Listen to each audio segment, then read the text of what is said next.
My name is Chris Towers from Ospreys Rugby.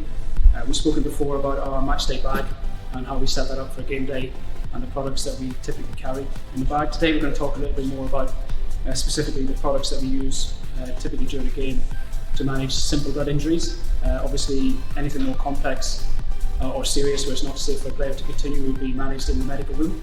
Obviously if we're concerned in any way about any kind of head injury, again, it's not appropriate to manage that on the field. We'll take that off and deal with the player appropriately. So today we're talking about simple blood injuries and the products that we carry. We've got our gloves, which we'll be wearing at all times for our protection and the protection of others. We've got some nasal swabs, gauze dressings, and some Tiger Tear 5cm. We've got Oshan here, who's going to help demonstrate how we would deal with a simple nosebleed on field. So what we'd ask Oshan to do would be to pinch the bridge of his nose. You can do that, Osh. Tip his head forward.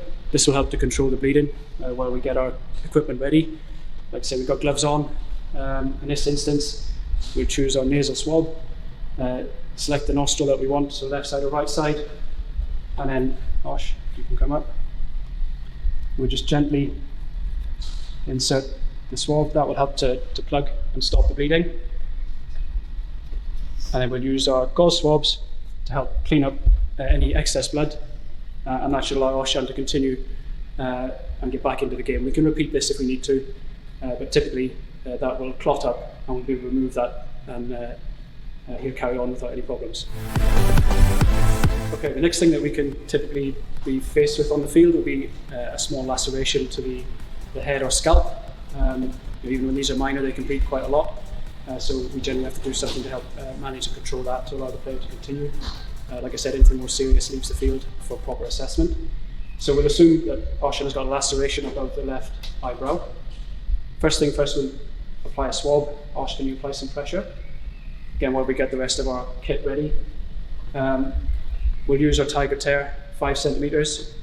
Another little bit of gauze swab we can apply to the tape to make our dressing.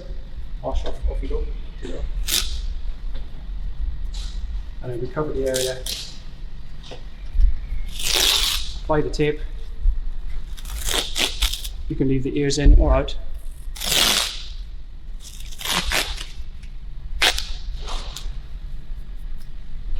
And that can remain in place, and we can deal with that after the game then. And then last little tip is just disposing of any contaminated swabs.